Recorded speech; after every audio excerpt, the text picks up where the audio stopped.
Wait, now you hear me? I have to say, I think this is a record. I have been doing this we're almost at about 10, 11 years, and I've never had my audience in here before 6 o'clock. I always feel like we're trying to drag it. It must be our presenter. They're all showing up. We're thrilled to have everyone here tonight. So good evening, and welcome to our Fall 2024 Executive Speaker Series event. My name is Dr. Nicole Coppell. I'm an MBA director and a professor in the Department of Information Management and Business Analytics. Do you hear an echo, or is it just echo? No? Just me. All right, you're all okay then. We are really thrilled to have our Montclair State University alum and a parent, your son here, of a current undergraduate student, Mr. Jim Dorey, will be our featured speaker this evening. Jim is the current president and chief operating officer of Insera Supermarkets, a family-owned company that employs several thousand associates and owns 23 ShopRite stores, Bergen, Passaic, Hudson counties, as well as Rockland County in New York. Any of you guys ever been to a ShopRite? Few of you? You know what I'm talking about, right? You've seen it? Just checking. Okay. Prior to joining the Insera family, Jim served as president of Price Right Supermarkets, a registered trademark of the retailer owner cooperative Wakefern Food Company, which operates more than 50 stores in the tri-state area in New England. Jim grew up in northern New Jersey, and guess where he graduated from? Montclair State, that's right. And he continues to remain active and supportive. As a true believer in continual learning, Jim sought to expand his business skills, completing the Leadership at the Peak program through the Center of Creative Leadership and the Advanced Management program at Harvard Business School. The format of this evening session will be what we call a fireside chat style interview. No fire, but you get the idea of the next to each other. And this is going to be facilitated by Jim's very close friend, David Alexander Caldwell. And we're going to call him DAC. DAC? Okay, it's his initials if you didn't catch on to that. DAC. DAC grew up in Montclair with an extremely supportive family and a huge focus on education and competition. Not only did he go to Montclair High School, but he earned an athletic scholarship to the College of William and Mary in Williamsburg, Virginia, where he served as captain of the football team and graduated from the Mason School of Business with a degree in finance. After leaving William and Mary, he went to play for the Indianapolis Colts, followed by a brief stint with the New York Giants. Anyone know him from football? Yes? Okay. Post his professional football career, he began in medical sales and ultimately started his own business in development consulting firm. So at this point, I want to thank everybody who came this evening, who provided questions for Jim in advance of our presentation. And of course, we will have a time at the end of the presentation for a Q&A session. We will do our very best to answer as many questions as time permits. However, I do recognize that some of you have a 7 p.m. class, so since we're starting kind of right on time, I'm hoping we'll finish this on time, but we will take a quick pause at 6:45 p.m. At that time, we'll let people who have to run across campus to get to their classes to politely walk out. And then for those who are able to stick around for a few more minutes, we can have a little bit more of an intimate conversation, continue our Q&A, and that's our plan. So at this point, without any further ado, that's for Susan, she told me to say that, I introduce Jim Dorey and David Alexander Caldwell, DAC. Yeah. Thanks, guys. Thank you. Guess I'll start it off. It's great to be here. I grew up not too far from here, within probably 2 miles. It's great to be here with my big bro. You all are in for a pleasure. This is one of the greatest men I know. So make sure that you're paying attention, absorbing the stories, absorbing the lessons. And if I miss any good questions, you guys will have some time to ask them afterwards. But to begin, Jim Dorey. Started off Montclair State, and now you're in a position that a lot of us would love to hopefully have an opportunity to be in. Tell us a little bit about the journey. Yeah, thank you. Thanks everybody for making time tonight because I know you got busy schedules with work and school. So, yeah, everybody submitted some really good questions too. So we'll try and make it worth your time. The long story, I was here a long time ago before there was a lot of these buildings, but I say the character, the people, and the professors is what was great for me. At the time, I grew up in West Orange, so I commuted. I worked, I guess, pretty much full time while I was going to school here. And the thing I loved about Montclair was that the professors, most of them were either working or they had real work experience. And everybody that I met, either they were the first one in their family to go to college or they were close to it. And everybody was hustling. So it wasn't a lot of theory. It was a lot of people that were really getting it done. So right out of school, just like different jobs, I was always open to every single opportunity. I was in sales and marketing for a bit. But I ultimately, Wakefern and ShopRite, I ended up there just over 20 years ago. And really that came as a relationship, doing the same things with consistency all the time. So I used to work out at a gym early in the morning, and I met a bunch of people. I say older people, but they were my age that I am now at the time. And we became socially friendly, and one of them ended up being the president of Wakefern Foods. So after about 5 or 6 years, one day he said, "Hey, I want you to come work with us." So I said, "Well, I haven't been in the supermarket business at all." And he said, "Listen, it's about relationships. I see how you interact with people. I see how you are with your family and with the people around here. We're going to have a lot of vice presidents that are going to retire, and we don't have a bench. So this is just your foot in the door, and then you got to prove yourself." So fortunately, Wakefern just ended up being a beautiful place and a great fit, and a lot of people that were kind of homegrown that came up through it. So I got to go through a bunch of different positions. Finally got the opportunity at PriceRite, which was, like it was a subsidiary that Wakefern owned. And they said, "Hey, the president's going to retire at some point. We're putting you and a couple other people into this program, and we'll see over time who the board feels is suited to do that." And like many of you in this chair, I was like, put me in the race. I feel great about the odds. I know I'm going to work harder than anybody. I'm going to build relationships. And, from that point, probably after being at PriceRite through, director and vice president, and then like senior vice president, they say, "Hey, the board, you got the vote of confidence." And that's kind of where the work really begins, right? So you earn that role, but then what are you going to do from there? So I got the opportunity to work with that company. We grew it to over $1 billion in sales. And what I loved about PriceRite was we had thousands of associates.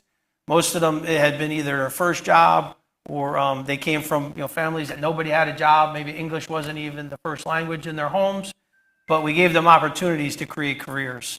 I did that for a few years, and then the Insera family, which Wakefern from the outside is a little confusing. It's 50 families that own stores. Some of them have one store, one ShopRite, and then the Insera family has 23 ShopRite stores. So their president was retiring. I got the opportunity there. So to be selected as president for $2 billion plus companies is something that I'm proud of, but more importantly, I see the responsibility that I have to our team, our families, our communities. And every day is a great day going to work, but I take it real serious. I know that the things that I have to do in my job, a lot of people wish they got to do.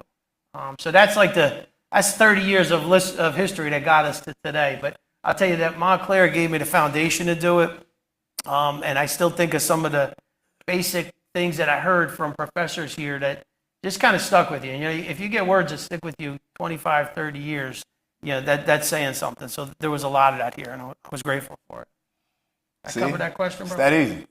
It's that easy. But the three things that stuck out to me, which you just said, were relationships, discipline, and trust. And it was the discipline that you had going to the gym every morning, meeting those people, and then that built on the relationships to where you could develop a certain level of trust. For them, like I'm putting myself in your shoes, how, we all know that we should, we want to learn about this skill, that skill, but sometimes we can take for granted the interpersonal skills. Please talk about those. I've had the pleasure to see how you operate from a day to day, and I want them to know as well when it comes to those things. And I'll say Dak is a perfect example. I love this guy like a brother. But we met initially through LinkedIn. We had a couple people in common. We connected. One day he said, "Hey, we should get lunch." And that's, 4 years ago or something. But, I was saying earlier in the dinner, to me, the disciplines are surrounding yourself with good people. And as you go through life, you might be blessed to start off with some really solid people. You know, you got family that's fantastic and you can count on them. But when you're like the overachievers like this room is filled with, sometimes your family's not even getting that, right? Because you want even more. So they're there and they love you and they support you, but they might not understand, why are you going to school at night? Like, why don't you do this? Or why don't you just stay with that job? That's safe. So when you're pushing yourself to do more, you're putting yourself out there, it's hard. So I was thinking the other day, I was getting dressed in the dark. It was 6 o'clock in the morning. I showered. My wife was sleeping. And I stopped. I said, I've been doing this for like 30 years now, getting dressed, sneaking out of the house in the dark when my wife was sleeping, and the kids at different ages either getting up or not. And that's the little bit of it just sneaks up on you. You're going to blink. Like, if I was in your chair and I'm looking at somebody who's 55, I'm saying, like, that's ancient. But it's like a blink when you get there. But it's that day-to-day, going to the gym, making relationships, following up with everybody you come in contact with. I tell my kids, I'm like, you are always on the interview. Last week I had the pleasure of going to Giant Stadium. Tom Coughlin, who was the old coach of the Giants, he started something called the J Fund, which helps the families of children with cancer. When their kids are going through treatment, all of the struggles that they have, he helps to raise money, and they've been doing it for years and years. So they had the dinner that was like 600 people at Giant Stadium, and it was talking about the cause. And I ran into a good friend of mine he said, Jimmy, what are you doing here? And I'm like, Danny, what are you doing here? And his son had cancer when he was a kid, and he was the guest speaker that night. And his son's 19 years old, 20 years old. He's at Rutgers. And I said, Danny, there's a job in here tonight. There was 800 people in the room. I said, and I know you, and I know the way you speak, and I know how you are. The job will find you here tonight. And sure enough, I was at a wedding a week later, and the one CEO of the one hospital was there. I said, hey, congratulations. He had been recognized for all his work for the J Fund. And he said, how about that? How about those speakers? There was 2 presenters. He said, how about that Daniel? How great was he? And I said, I've known him for 20 years since he was sick. He said, I told my people that night, this guy's getting a job. So my people have been in contact with him. So that is how the world works. It's great if you got family that's all hooked up and can connect you with things, or you have a path that this is where they're pulling me into. We got this great family business. But for most of us and most of the people at Montclair, that's probably not the case. That's a very small percentage. But if you are willing to do the work consistently and just keep showing up and doing it and putting in the work and putting yourself out there to opportunities, there is no way to fail. I mean, it really sounds so simple, and it gets more simple as you get older. Like early on, you're like, I don't know what job, who's making more money than me? How do I get to that? I don't even understand what that business is. I didn't know what a hedge fund was. I still don't totally understand it.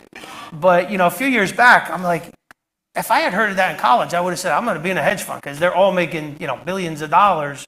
But it's okay to not understand. Ask a lot of questions, reach out. When people see you working hard, they want to help you. There's very few people that are going to say no to you. So put yourself out there. The people that are in businesses that you think are of interest or have a path that you think's of interest, grab them. Ask them if they got a little bit of time for you. And I'd be surprised if too many of them said no to you. But it is that consistency time over time. I think all the invitations to, as you get into different jobs, do you want to come to this golf thing? Do you want to do this? And I always, no. And I didn't use the vacation that I was supposed to use. And all of these different things that, whether they're right, wrong, or different, but it's that consistency that you blink and all of a sudden there's a lot less people willing to do what you're willing to do. And you don't have to be the smartest. You will just outwork them. And the opportunity finds you. So when you're the person that's got the positive attitude, that's looking to do more, and is really going to go after it, it's just all of a sudden you think good luck hits you, but I always say you put yourself in the position for the good luck, right? And that's my consistency piece of it. It reminds me of when I was younger, I used to write like different quotes on my wall, and it reminds me of one where it said, luck is when great preparation meets opportunity. And that just is what I think about as you're talking. And if you guys haven't noticed it already, you should have already.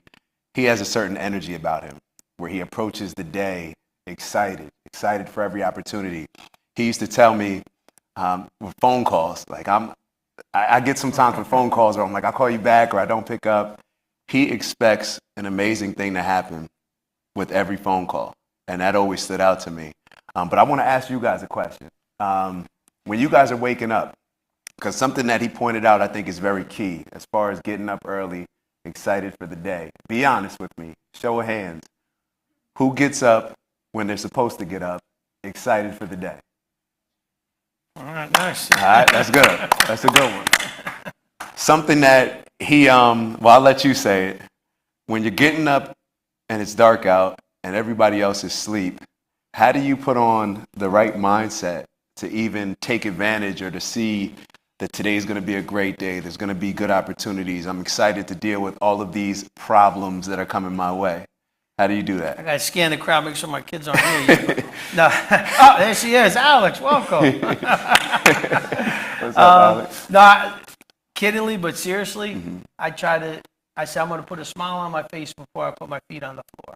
And it was a reminder for myself to say, I want to make it a great day. And listen, when it's February and it's freezing and it's pitch dark and you know what you got to do, but like that first thought that's going to be a positive one, it just, for me, it gets me going. And listen, not that waking up is essential. Some of you can probably go till 2, 3 in the morning and work, and you're great that way. I'm like early up and early to bed, but it is charging into it. And like, I don't get the workouts in the morning as much as I should. Dak shames me into that. But while I was doing that, I used to say, think of the other people that I work with and say, who's doing this right now? And, as twisted that it is, because it's not a physical competition, but it is competition, right? You want to succeed. You want to be the best. I mean, this guy made it to the NFL. So you want to talk about a work ethic. That's the one in, I don't know if it's tens of millions or hundreds of millions that actually have the discipline and the ability. And there's lots of people with the ability, but to put yourself in that position where you can make it.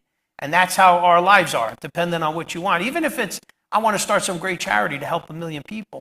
You got to put yourself out in front of everybody else because it's going to need funding to get it. So somebody else is looking for that same donation to drive their charity. So what's going to make yours better? So literally, to me, everything is that competition, but it's also making it a great day because I'm going to work hard regardless. So I'd rather be happy and excited and energized and bring energy into the room than be the one, hey, how you doing? Oh, I'm okay, same shit, different day. I'm like, what does that even mean? I don't want to be around that person, and I don't want it on my team either because they're going to set the tone. When I'm not in the room, they're setting the tone. And if that's the energy that they're given, that we're not going to win that way. I want people that are super excited that we get to do the job that we do. There's somebody who can't get to work, can't get a job, doesn't have the ability to work every day. So when you get to do it, it's a privilege to be working, or running your business or whatever it is that you're doing. But, when you think of it every single day and it's all those moments together, so you can't have a bad day if you're going to be the leader because everything is set by the tone that you're bringing to it. So if they see you frantic or stressed or dragging, that's going to be the tone, and it will 100% show in the performance of your company. So Dak knows it, and I, my answers are pretty consistent. How you doing? I'm doing fantastic. And I mean it. There's days, every day is going to be a challenge. There's hard stuff every single day. But if you're not expecting hard stuff to happen, then I don't know what kind of life you're looking for, because that is the stuff that's going to make you better. It's going to, when you're balancing all that you're doing here and you're working and you're taking care of your family, I mean, that is about as hard as it's going to get. So the good news is it gets easier. And with the challenges, I'm sure everybody, this is the MBA, so making good money is important to y'all, right? So the jobs that require or that come with making good money, they require you to solve a lot of problems. So I know that's always his mindset. I'm like, yo, how is he, like when I talk to him, I'll put on the front where it's like, how's the day? I'm like, hey, I'm solving some problems. Like I'm excited about it. Him, that's really his energy. Like, so that's what I'm constantly working towards, to just be excited about solving problems. Because for one, you're going to learn a lot of lessons within those challenges. And for two, it makes you very valuable if you're the person that can solve those problems. So, Dak, and I'm sorry. So what you said earlier about the phone calls, I like to be optimistic. I'm a realist, but optimistic. So when I get a call from somebody I haven't heard from in like a year, I'm assuming they got some great opportunity for me. And somebody said to me, that doesn't even make any sense. I'm like, well, why else would they be calling? So I'm looking for every phone call, every chance, every interaction. And you can make a difference by taking them all. I'll tell you a quick one that kind of sidetracks from it. But when you're in the buying side of things, so for the supermarkets, obviously you got procurement teams that bring in new product, and there's a million items. We can only fit so many in the store, and everybody's busy. But I got a call one day, and this guy said, listen, I sell sausage patties. He said, I've been trying to reach somebody at Wakefern for like 6 months. I got bounced from here to here to here. So I said, well, tell me, what do you got? He ended up being the guy that was selling sausage patties to McDonald's. He's like, I'm making like millions of these every day, and it's the best quality. It's the best cost you're going to get. I got a frozen package.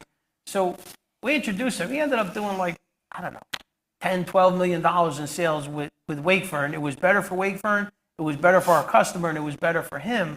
But people think they're too busy to take your phone call. And I would say the number one thing is take every phone call, take every email, follow up on what you say you're going to do. Because the person who asked you to do something is not going to forget it. When I was younger, same thing. I'm like, hey, can you get me this? And you're like, I probably didn't really mean that. Maybe they meant next week. Maybe. Then it's like they got to ask you again. And I realize now, like when I ask you, it's pretty important. So I got to be specific what I want and when I want it, and then we agree that you can do it. But that's Dak's point. I think everything is coming, and a lot of great opportunities have come that way. So take the phone call. And something earlier that he mentioned. See, I'm still learning, so I'm always holding on to the words. Everything is an interview. You all are on an interview right now. I'm being interviewed. This is just how it is. Everything that you do, you're going to be judged on how you carry yourself, how you respond. But embrace it. Like, be excited about that. That means that an opportunity may come your way. This guy's late for class, Dak. Just by, what's up, Aunt? This is my little brother right here. So, but yeah, when you think about everything being an opportunity and all of these just day-to-day challenges presenting new things that you can either learn or that you can connect with different individuals, I definitely see you implementing that in your life. And with you guys having technology, it's different. You guys don't have to always just rely on meeting somebody in person. You guys have the capability to go on LinkedIn. Let me ask you, show of hands. Who here in the last week has sent out 5 LinkedIn messages to potential employers? I don't know, just people that you want to connect with. Raise your hand. You see the opportunities there, right? Now that's an opportunity. Think about it, and compounding. If you do that every day, if you do it once a week, what's the end of the year going to look like? So these are just different ways for you to set yourself apart from your competition. So now moving in the direction that, I don't know, I know the younger generation, you guys are a little bit better with work-life balance, right? I think you guys are a little bit better, right? It's important. But I don't know if I should say this, if I should go down this path. I always mess with him. Yeah, I always mess with him. I remember asking you on an interview, I'm like, yeah, these young kids, they don't have any work ethic. Like, they don't know how to work hard. They don't persevere. And you had a great answer. But as far as happiness, how does happiness factor into your success? And I guess I should ask the question first, how do you define success? And then we can kind of circle back into where happiness plays a role in that. All right. That's a big one. So I would say the answer to success is different for every one of us in this chair. And for myself alone, it changes over time, right? When I was in your chair, I'm like, I want to get a job, get a nice car, buy a house at some point. Then it turns into, I've been married for almost 30 years now. So, you want a great spouse or a partner. Then it was to have kids. I got 2 of them here, so thank God. But then it starts to be a little different. Then it's like, okay, now when you got kids, I want to make sure that their future is going to be, they got a better opportunity than I did. And then you get older, it's like, hey, maybe I'll be a grandparent at some point. Then you start to say, okay, someday when I'm not doing this job every day, what would I do? And how would I want to spend my time? I don't think retirement to me is a concept that makes a lot of sense. It's like if you are, the circles you're going to run in, those people are doing stuff 24/7 and they're involved in a lot of different things. And that's where I think the happiness comes from. So, whether it's some type of charity that helps to spread more food, help food insecurity, or something with working with younger students that are coming up and just trying to build a network. So that my definition of success now is more simple than it was probably when I was sitting in your chair.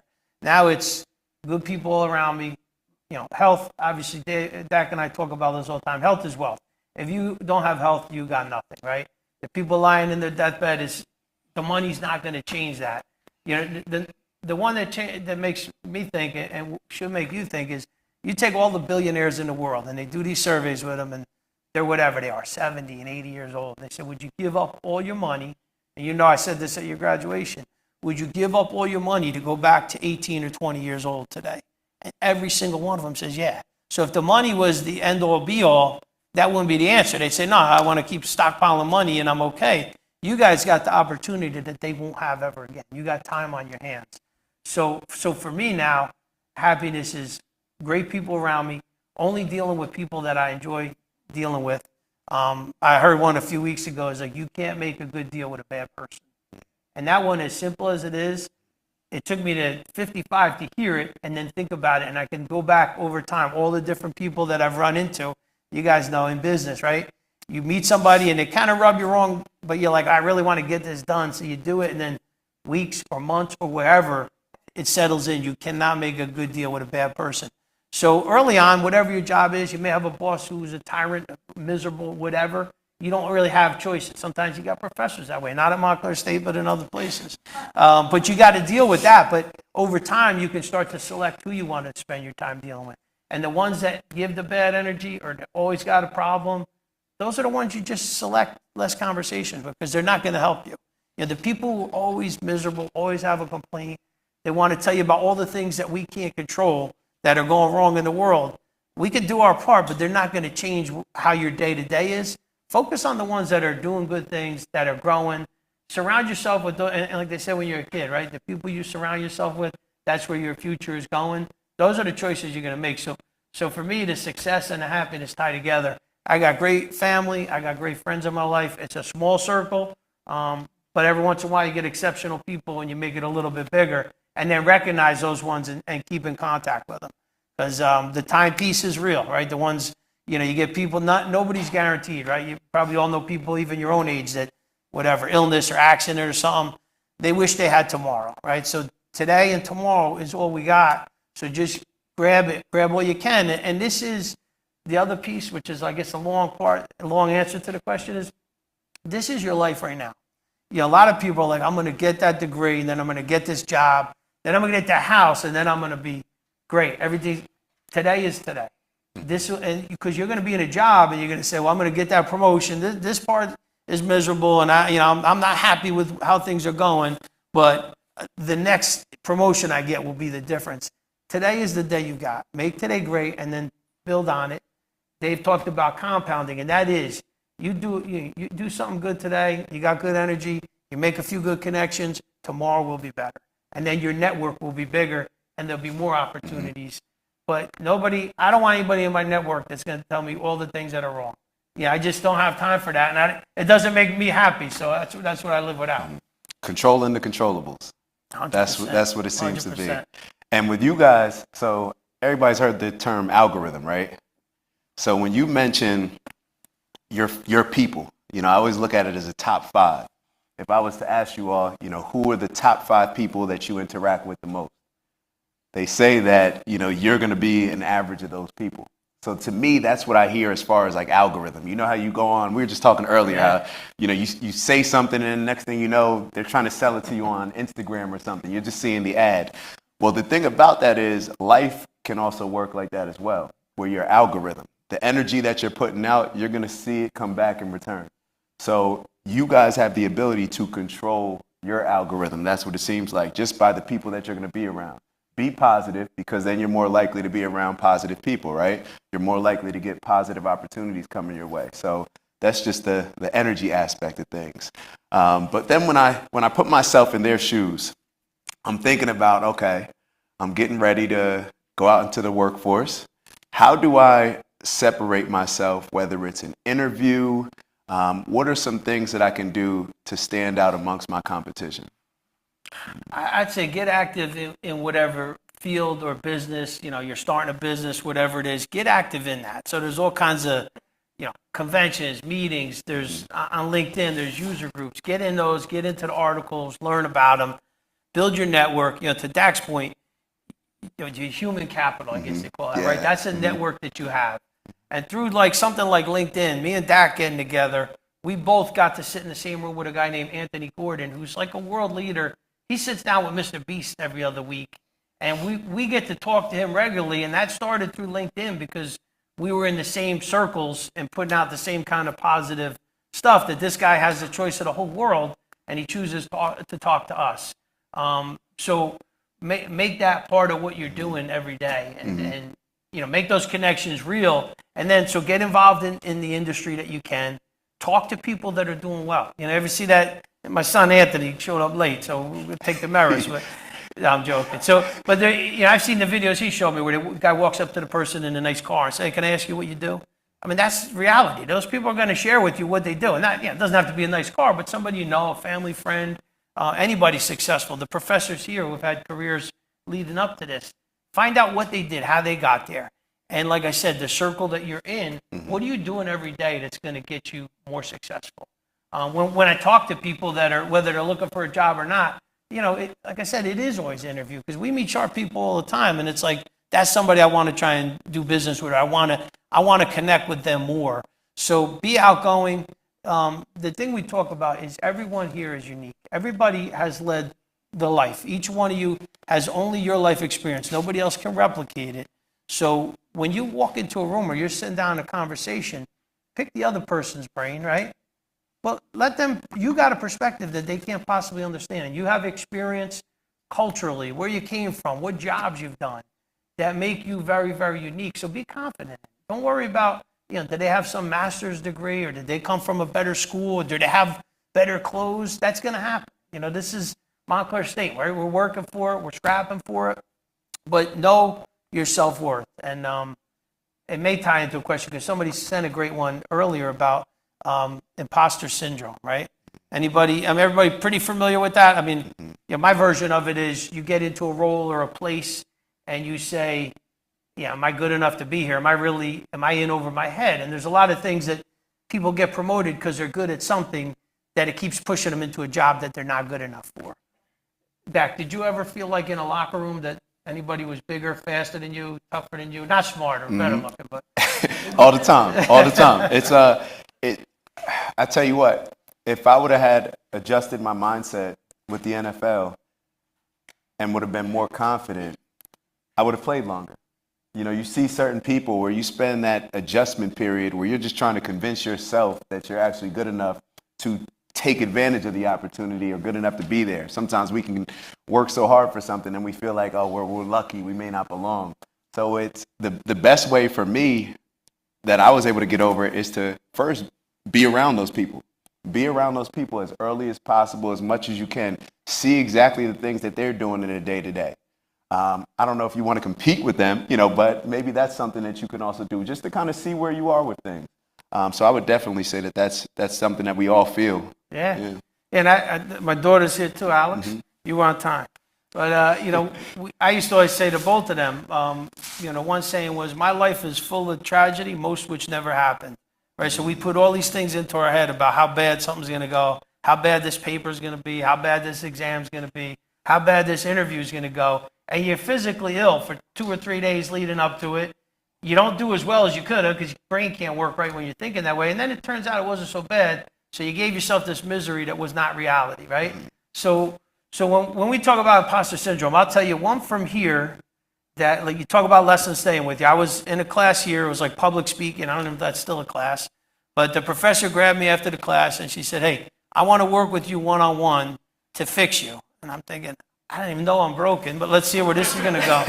So she says, you have, I don't even think you could say this anymore, but she said, you have that classic North Jersey tough guy accent and I can fix it. So I was like not as mature as I am now. And so I gave like a smart ass answer, but in my head, I was always like, I didn't know there was something wrong with my voice and I didn't know that it needed to be fixed. So, but for years I'd go into rooms and hear, like, you're with these executives and in the back of my head, I'm like, are they hearing what she heard? Like, do I sound like a little more not as intelligent because of that? And so finally, leadership at the peak, which I mentioned, which was, yeah, I was younger. I got to go to this thing. It's all these super successful executives. One guy was hiring people out of like Harvard and Princeton and everything. And, you know, you had to share this stuff. So they video you at first. And then you critique yourself. And I brought up, the accent and not sounding intelligent. And each one of these people who was secure and successful was like, that makes you you. That's perfect. That's authentic. Be that. Don't ever think about it again. And I was like, okay, lesson learned. So, but I was almost 40 to get over that. So the imposter syndrome is, again, you're unique. You bring something to the table. If you're at the wrong table, let somebody else tell you. You know what I mean? Don't give all the reasons that you shouldn't be there, because you earned your way into the room, whatever way that was. And when we talk about always interviewing, I tell everybody, I said, you're going to get somewhere, some company, and there's going to be an opportunity that comes up that you don't know about. There's going to be people in a room talking about the opportunity. You can't select who's in the room, but the more people that are a fan of you, the better your odds are that they're all going to go around. Dak's phenomenal. Dak's great to work. Dak's a superstar. And then in that room, you sealed your fate, but you weren't there to be there. So do that. And then lastly, with imposter syndrome, something that should make everybody feel good. They mentioned Harvard Business School. I was fortunate that Wakefern sent me there, and it was like you lived there for 2 months. And this was 150 executives from 80 different countries. I haven't traveled much at all, so I always felt like I'm like a travel illiterate is a term that I made. And I'm like, they must be smarter because they come from all these other places. But these are people that were running utility companies and investment banking companies, all very, very successful. But very quickly, I realized we all went into it the same thing, thinking, Harvard Business School, like, is everybody here smarter than me? Is everybody, like, do I belong in this classroom? And when you see it on everybody else's face, I was like, this is like hazing in a fraternity. Like, if you can be emotionally ahead of all of them, you're going to be great. And that is the reality. You go into a room, people are excited that they invited you in for the interview. When you get into that job, do it to the best of your ability. Ask for help and make networks. And it's never an imposter syndrome. If you get into a job that, if you're a heart surgeon, you're not very good at it, then maybe you shouldn't be doing that job. But apart from that, you get in there, do as best you can, look for help when you need it. Nobody loses a job over doing the wrong thing for a good reason, right? We talk to them all the time about, hey, you make mistakes. Everybody's here to help you. We want you to succeed. So I don't think you ever have to worry about that. Mm-hmm. Confidence. And what you said earlier, a lot of that confidence in this area can be built in other areas, whether it's working out, whether it's just knowing that not everybody who got up this early, who's leaving the house this early. When you prepare, it gives you a certain amount of confidence that nothing else can compare. Just that preparation that you go through. So that's definitely something that when I'm looking back, I'm like, okay, here's some things that I could have done better. Here's some areas that I could have. We got to try out, maybe. If I had a year to prepare, I'd probably play one snap. But yeah, it's you guys have an amazing opportunity. The more I'm sitting here, I'm thinking about, just like those older gentlemen, how much I would, what I would give up to switch positions with all of you. One of the things that you mentioned earlier made me think of one of the advantages that they have as far as finding information. You guys are in this tremendous space where, and I'll ask him to look something up, and for me, it'll be something like, all right, something tough. Go on YouTube. You literally have, I don't want Montclair State to get mad at me, but YouTube University. It doesn't compare to being at a real college, but that is a thing. That is an opportunity that you all have to get more information, to find something which you're passionate about.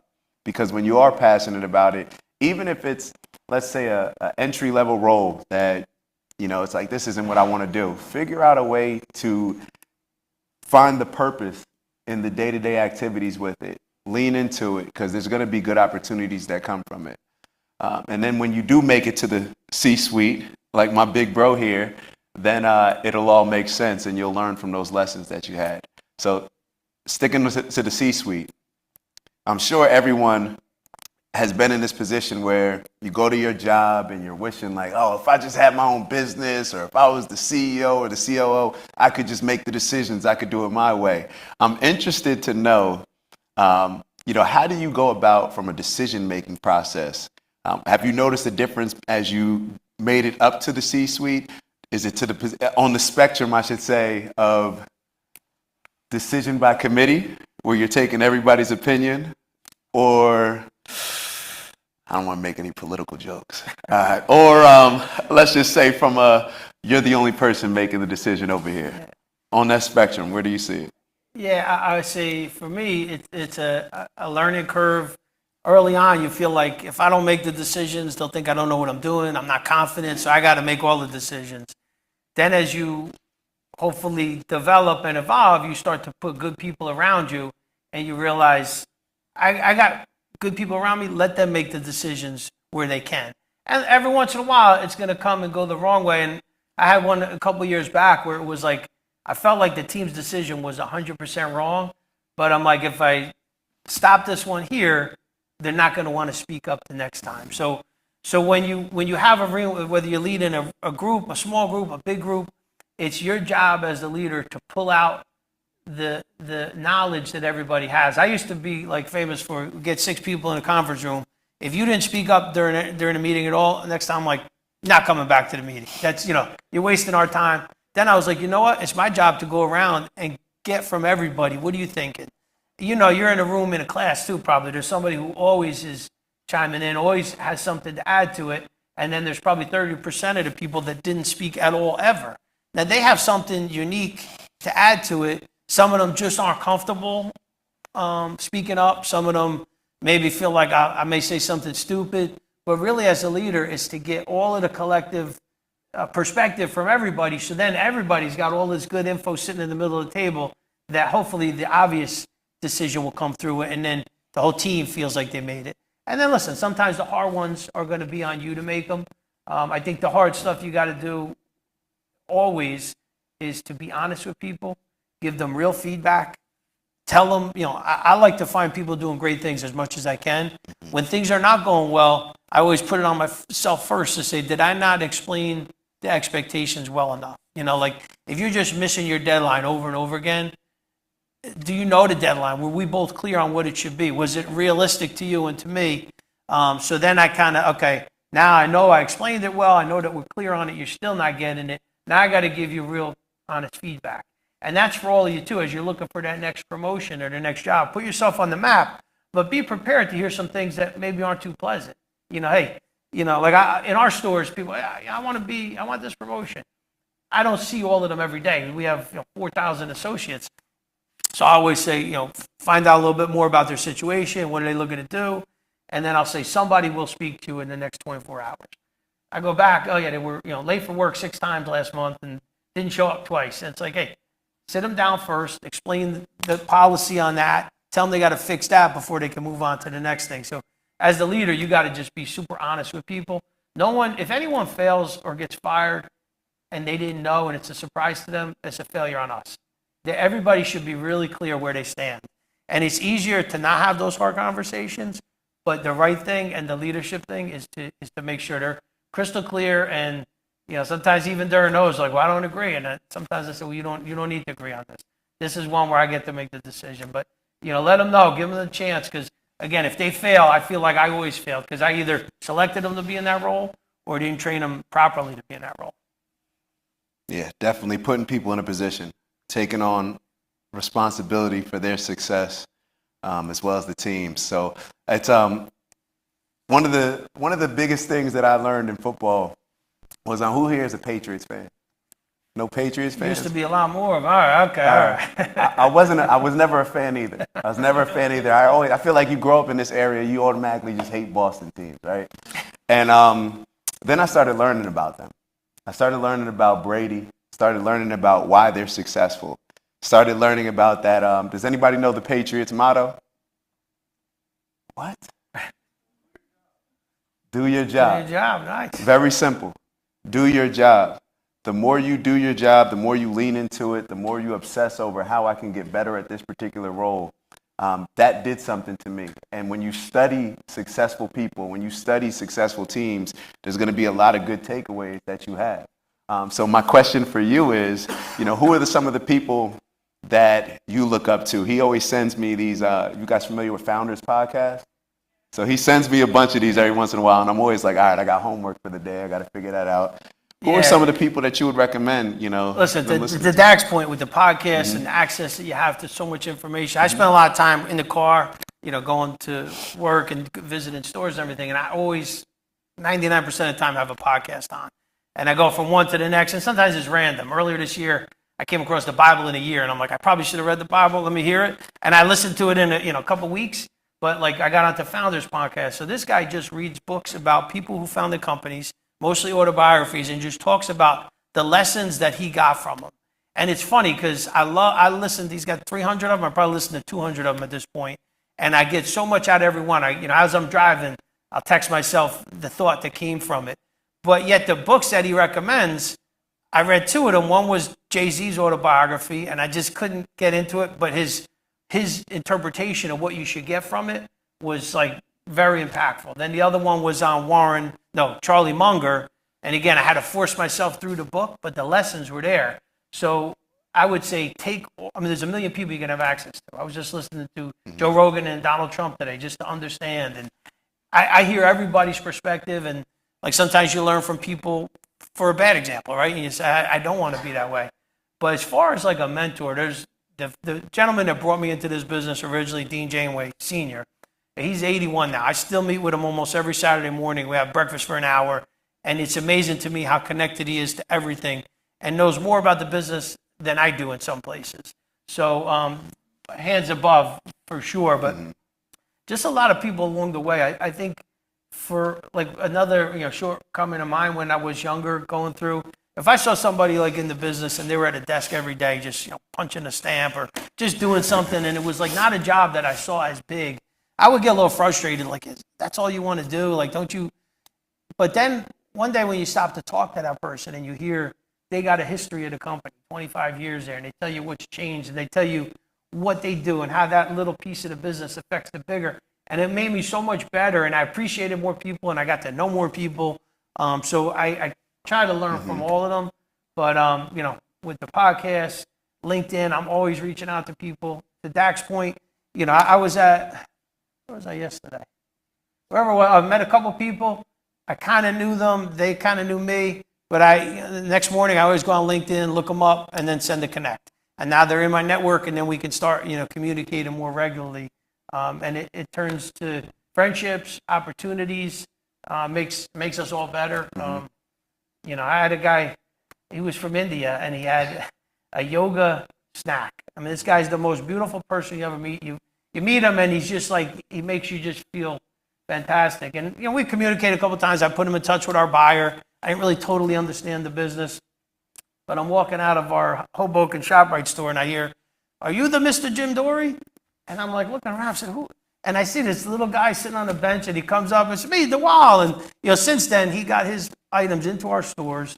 He's like, building his company. He's just like, he's made me better for meeting him. But it was just a LinkedIn connection that, if you take the time to try and help some people, one of those turns into something bigger for you. But you can't always just be asking, "Hey, I want a job," or "Hey, I want to sell you this." You got to add value to people, and then you'll become part of the conversation. That's the next thing I wanted to ask you. For them, do you all already have mentors? Show of hands, everybody have a mentor? All right. Does everybody have mentees, people that you're mentoring? That's one of the best ways to learn. To not only have a mentor, but to have a mentee. And I know it's 6:45, so are we going to? Thank you. All right. Thank you. Thanks, Professor. The question that I wanted, okay, go ahead. No, Yeah. please. Please.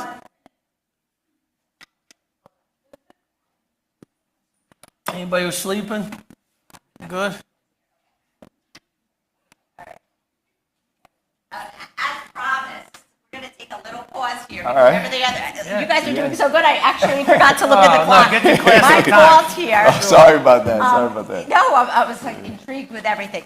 So I know some of you who have your 7 o'clock classes, I really don't want to make you late for your classes, especially for We'll see you on undergrads and LinkedIn. everyone here.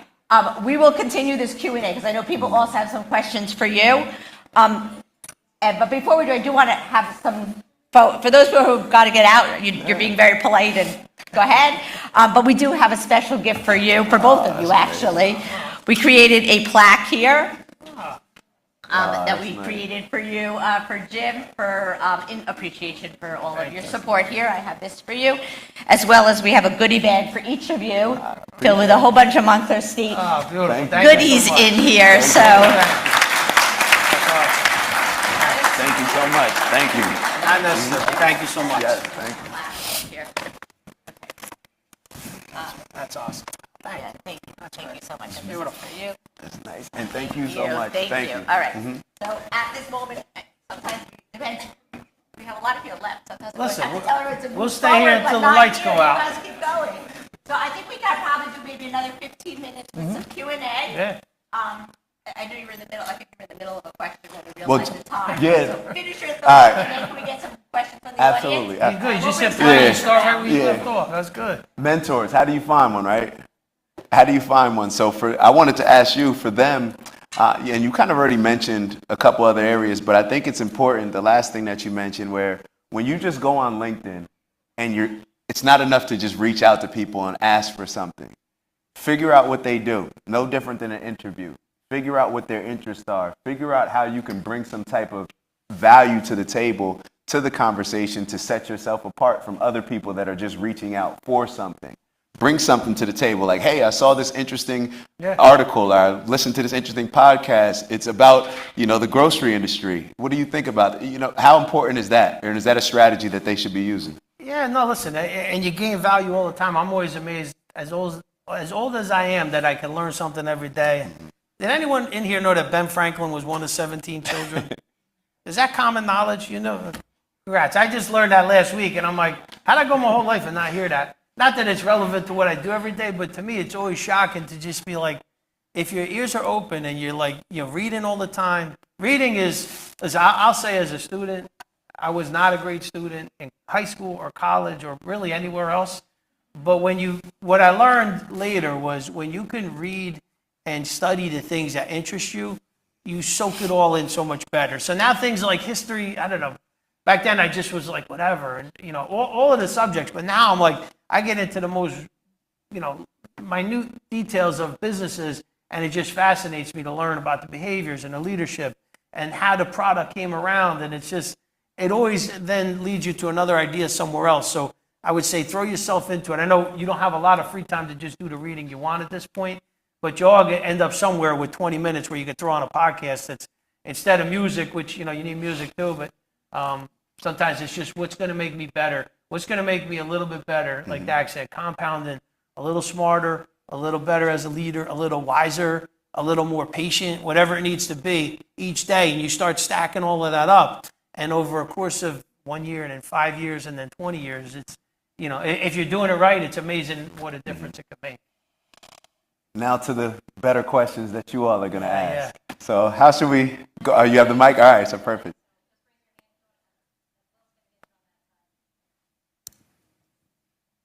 They're hard, we get to tap out, right?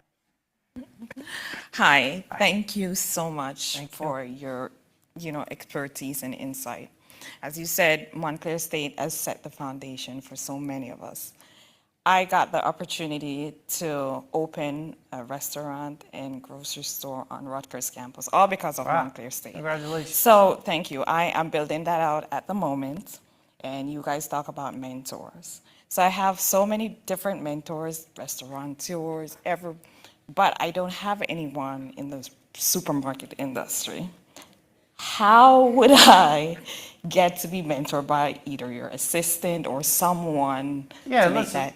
let's connect, and then I'll learn a little bit about what you're doing, and then the more I can learn, the easier it is to help. And then, you say I got a guy. I know a lot of people that are there's things you're gonna come up with that will not be the first problem that was ever had by somebody trying to do what you're doing. Yes, And I'll throw resources at you. Then it's, hey, here's a good person to talk to. And like I said, everybody wants to help.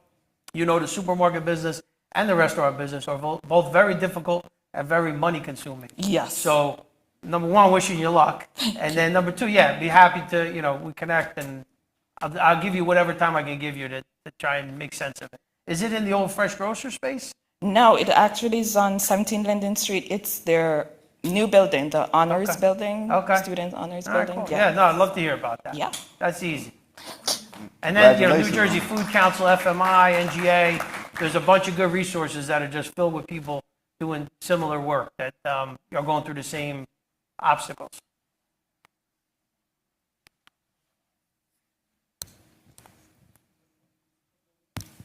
Thank you. How's it going, Mr. Dorey? So going And being in a right. position like yourself, a leadership position, what would you say, like what qualities are most important for someone like you, or for someone going into a position of leadership?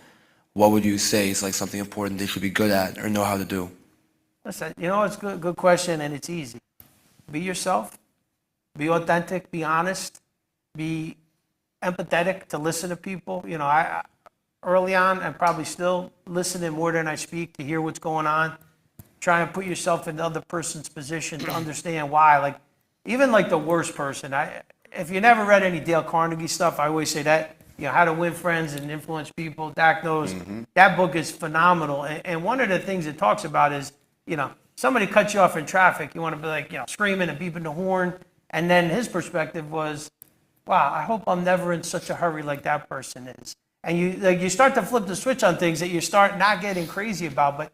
And that book's like 80 years old, and the advice that he gives in there is still so consistent. Like the golden rules. If you're treating people like the way you want to be treated all the time, or the way you want your family to be treated, it's going to see that people will see you're a sincere person. You obviously got to work hard, right, and put yourself out there and be able to do whatever the job is. But literally, it is put yourself out, be friendly, look them in the eye when you're talking to them, follow up on everything that you do. I mean, the beauty of it is these are all such simple things that we can all do them, but sometimes we're in a hurry to get somewhere, so we skip over a couple. And then I'll tell you, the most successful people I ever met, they have long, long memories. So if you do one thing dishonest or one thing wrong or something that they didn't see as being above board, it's like you're done forever with them, and you can't come back for another favor. Whether that's right, wrong, or different, that's just something I've seen over time. So, like when we make decisions, a couple of things I always put out to my team. Number one, any conversation you're having with somebody, when it's a difficult one, just imagine that later on you're sitting in an attorney's office and they're reading these comments back to you and saying, "Did you say that?" And be able to feel good about everything you said. That is one of them.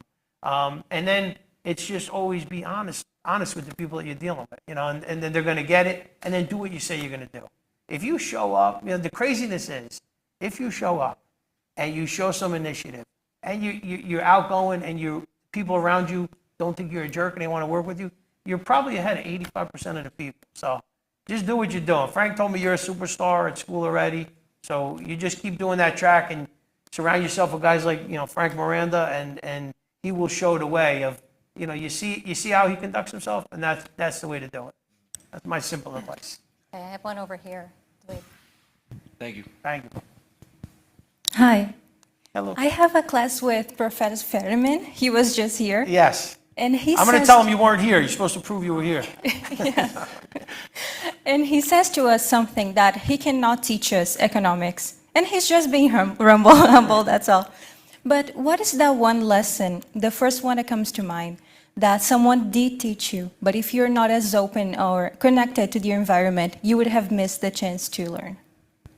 But I would say, like, when it comes to business sense, it's knowing the value of everything around you, right? So when you're talking to people about whether it's, you're going to build some factory, knowing the numbers better than the person on the other side of you.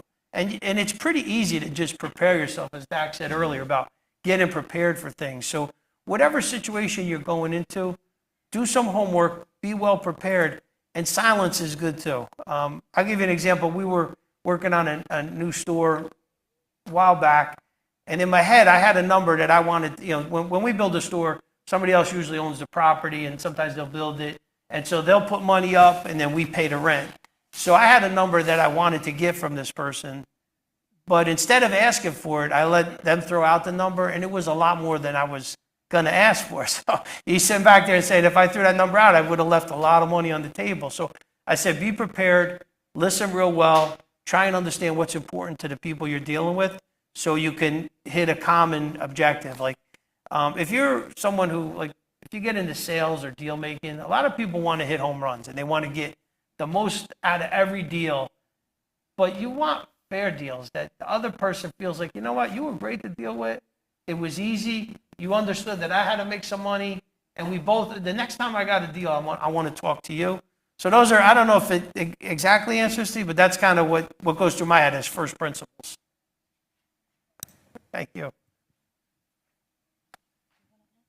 I got one over here. I've got one more over here. Hello, good evening. My name is Nancy from the Digital Marketing Analytics Department. And I had to write this question when you were speaking Okay. because I didn't want to forget it. You made a comment about, engaging with people and English is not even their first language and you still found a way to exchange value. So as an international student and the first to fly, I'm going to ask you this evening to please wear your lens of experience for this question. From where you now sit, what events, places, and people would you recommend for a first to fly? You say first to fly, right? Yes. So can you just explain that to me a little? Oh, okay. I thought that I'm sorry. existed in your time. So it's a term in Montclair State now that is being used to describe the first person to go for a graduate degree outside of their home country Oh, in the beautiful. entire family. Okay. And so then what would be my advice when you're in that? Yes. Listen, I would say people are very, very similar no matter where they live, what their language is, where they come from. We all show up to school or go to work wanting to do good for ourselves and take care of our families. So if you go into every interaction with whoever, whether it's a professor or a job interview, and you lay that out there, I think people they connect, and even if language is getting in the way a little bit between a group, you kind of see that, you want what I want and we want to help each other. So I would say make your connections here. The beauty is everybody in this room probably came from somewhere else, whether they were born there or not, or definitely their family is. So we all have different cultures and things that we do at home that are different from each other. So if we just tried to understand each other on that, we would probably hit a brick wall. But the more you try and learn about the other cultures, learn about what makes them tick, and even when you're doing business with someone from a different country, it's like you got to understand what's their objective and what's important to them, because the wrong term in some places could insult somebody, where the same term somewhere else could be a compliment, and be willing to admit what you don't know. If you ever say anything that you think someone takes the wrong way, I was dealing with one of our finance people, and he was getting really agitated about something, and I said, I got to ask you, did I say something to offend you? Because we're working on the same side of things. You're being very confrontational in the way you're talking to me. And usually that's enough to disarm somebody, and then they're like, oh, no, it wasn't that. But if you stumble on something and they say, hey, the way you did that or the way you said that is an insult. Well, hey, I'm so sorry. Obviously, that isn't what I meant. And then you just learn a little bit more. So, we like to say when we're walking in a store and someone comes from another country and they ask me for an item that I never heard of or I don't understand, I always say, teach me. What is it? How do you use it? Where do you get it from? What does it look like? And then I'll see if I can get it. And I think the human... I guess to me, good people are always going to overcome those kind of obstacles. I don't know. Does that touch on what your answer? Yeah, I did. Okay. Thank you. Dak, anything you would add to it? I heard first to fly. I'm thinking first place to fly. I was gonna say Miami, but That's a good no. answer. I think I second his comments as well. But we'll add Miami to it. Thank But you. definitely, Yeah. have Hey, Miami. listen, congratulations for being here too.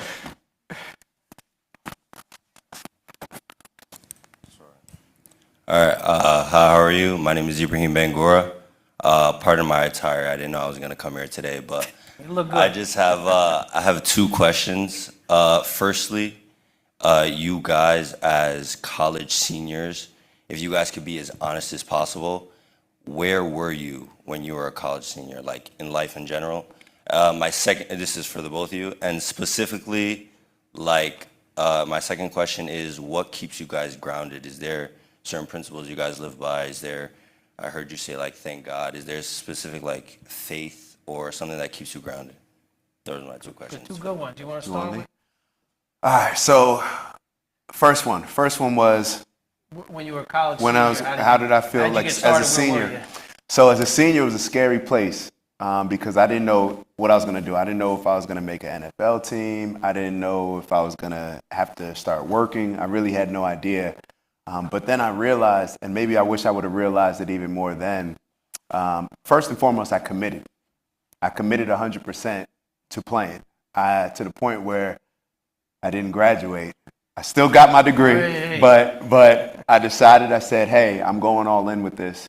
And I had to drive like to train and all this other stuff. But I think locking in on something and going all in for it, I think that was very helpful for me. And then when I realized that by doing so, it taught me so many other lessons that if I needed to pivot into another area, I would still be prepared. Because the same things that it required for me to be all in with football are the same things that I rely on now. So that's what and the second question was, how do you stay grounded? Well, I haven't achieved any level of success yet, but I have really, it's the purpose word for me. Purpose is very important for me. So when I think about my purpose, the type of son I want to be to my parents, the type of man I want to be to eventually lead a family, like I'll never get to that point to where it's the ideal point that I want to be at. But for me, just understanding my purpose, understanding that I'm just lucky to have the parents that I have, the friends and family that I have, it's very easy to stay grounded. It's very easy. And when you're around certain people, like we were talking about earlier, it's gonna make it very easy for you. And always have goals. Have goals, small goals, large goals, but always be working towards something. And challenge yourself, because you'll get humbled, whether it's working out, like Ant trying to lift the world on your back. But those things are good. Failing is good, because it just reminds you that there's always things that you can work on. Yeah, those are great answers. And Dak said the one thing, which, burn the boats is that term, right? When you decide you want to do something, if you have a fallback plan or a plan B, sometimes when you have a tough day or it's not going that way, so let me go to plan B. But when you know what you want to do, that's great. When I was a senior, I knew I wasn't going to the NFL, so that part was easy. But this is crazy. The internet wasn't here when I was a senior. I literally went with a friend who was a bad influence. We went to Manhattan and knocked on some skyscraper doors, which is as insane as that seems. We were like, are you guys hiring? We had resumes. But that's a long time ago. That will not help you. I would say today it's just find out anything. You don't know if you're going to love the job you do. So get into something. Get money coming in. Get a challenge. Keep learning as you're growing. But you're going to interact, whatever you do. If you work in one of our stores, you're going to meet people throughout the day that come from all walks of life, and the one opportunity is going to take you to the next opportunity. So I always say jump into something. Like a lot of people want the 100% plan. I'm going to wait till everything's perfect. Then I'm going to go out and start, interviewing, or I'm going to wait till I, got all my credits lined up, and then I'm going to go do it today. Start finding something, and it could be a part-time thing that leads to something more. But when you get active and you got stuff coming, that's what it is. And then for staying grounded, I think the more you see of people who go through hard times, especially with health. I got friends that are younger than me that passed away, and they leave families behind. So I look and say every day this is what I got today. There's no guarantee. I want to make sure I'm getting all the living I can. And my kids know on a weekend, like when I get, we get to the beach or whatever, I'm from sunrise to sunset, and my family and friends all joke, when the sun's dropping, I'm like, come on, we're going to see the sunset. Because I'm like, you don't know where your next one's going to be or your last one's going to be. So I don't take the day for granted and just try and get as much as you can out of it. And I always say every day, you talk about faith. I say, the Lord is my shepherd, I shall not want. That's what I start off with. And I'm thankful that I'm like, you're made in the image of whatever, you believe in. For me, it may be different than others. And then I say, everybody that I meet is also made in that same image. So how am I going to treat them that way? And then if I can help one person each day, because now I'm at the spot where, I'll count my success as I start to see people around me who I helped in even a small way to get to a career, or they bought their first house, or something that helped them move on. And they did it. It's 99.9% them. But if I know that I gave a little push, like the way that I got pushed, then you feel good about it. And, like Dak said, you got good people around you. They're going to make sure you get grounded. Your buddies and your family are going to say, even when you're on top of the world, I was thinking in the NFL game this weekend, the guy on the Bears, if anybody saw that, it was a Hail Mary play at the end of the game that the Washington team got a touchdown and wins the game with no time left. They go back to the video, and a guy on the Bears team was, during the game, taunting the Washington fans because he thought the game was over, and they see him, he turns and sees the play is still happening. Now, he's a major reason why the team lost, and he just wasn't doing his job. And, that guy's grounded now. No matter how big he was, his real friends and family are taking him and saying, hey, this could be you at any moment. So, but it's great that you're even thinking of that, because if you got that on your mind, you'll be grounded. But thank you. This guy, here's a question for you.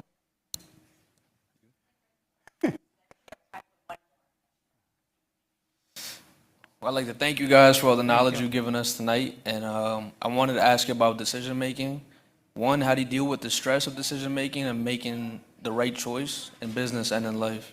You got it. Hey, You got this turn one. real quick. Hey, listen, that's a great one, and you're going to make decisions all day long, right? You might make a dozen of them, real small ones and real big ones.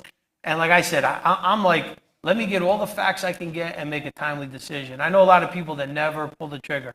You know, they're always waiting to get everything perfect, and the world does not wait for that. And in business, you're not going to have time for that. So me, I'm like, I'm going to get 80% of the facts that I can get, enough that I feel like this is a solid decision, and then we go. And no decision's final. I mean, I shouldn't say no. Most of them are not final. You could pivot later. You know, if it's between blue or white, you go with blue. If that works out horribly, you swivel, and then you go to white. So you just know your options, but be well versed on it. You know what I mean? And then you'll always do well. And don't be afraid of it. You know, the good news is when you get in a spot that you're making decisions. You know. For me, I'm a big second guesser, or I used to be, and where I always put so much pressure on me, just I got to make the perfect decision. There is none. And when you spend so much time on that, you take away from just making a decision, and then however it goes, you're going to learn either way.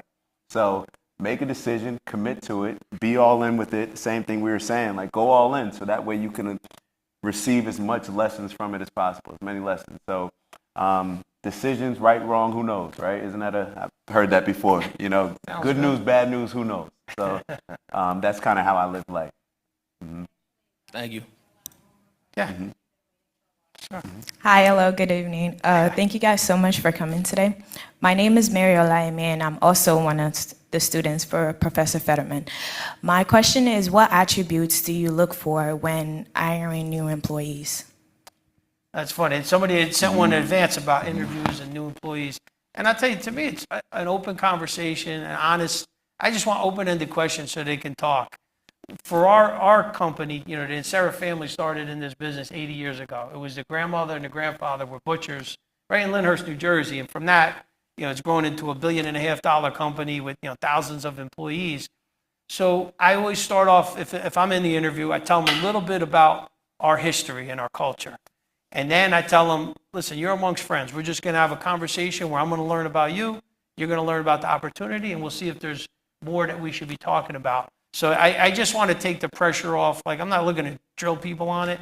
And I just want to hear how they go. And, you know, my most important thing is, I say it's like this recipe we've been making for 80 years. We got this beautiful culture where people work with us for 30, 40, 50 years. So we like to promote from within, but we will bring people from the outside. But just like the recipe you're working on forever, one bad ingredient, you know, could spoil it. So I want them to understand how high our standard is. And then really it's not specific knowledge. You know, I'm sure in certain jobs it's like, you know, how good are you with, you know, this software, or, you know, what's your background on this type of math.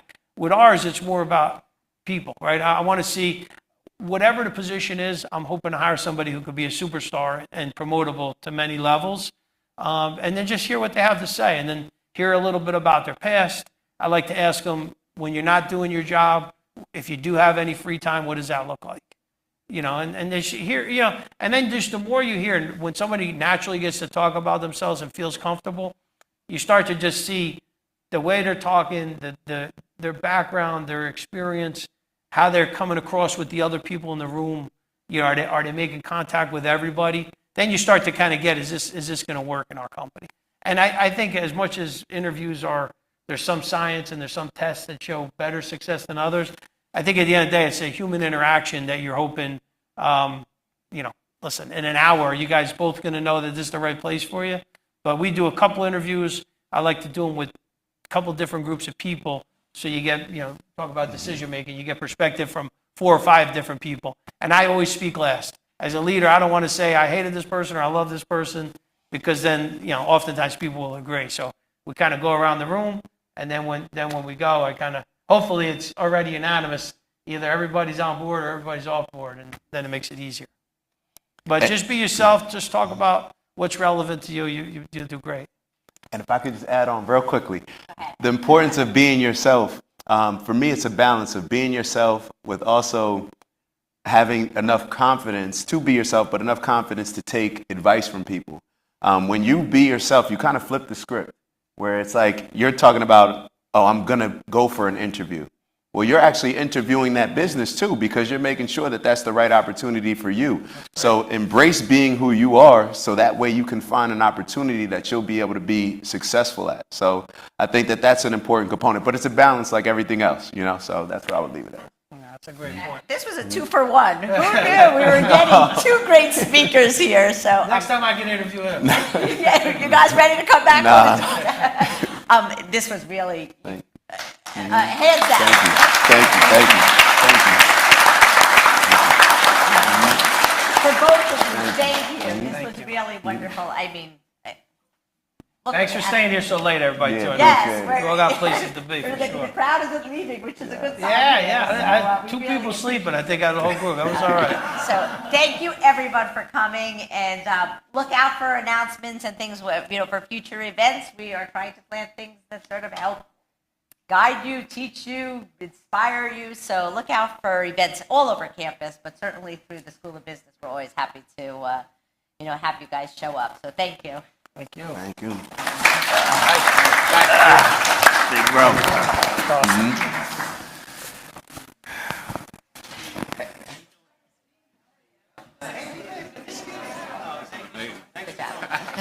You were so good. Your answers, I'm like, okay, this is this good. is amazing. He's going to be one of our speakers. Let me come down here. Yeah.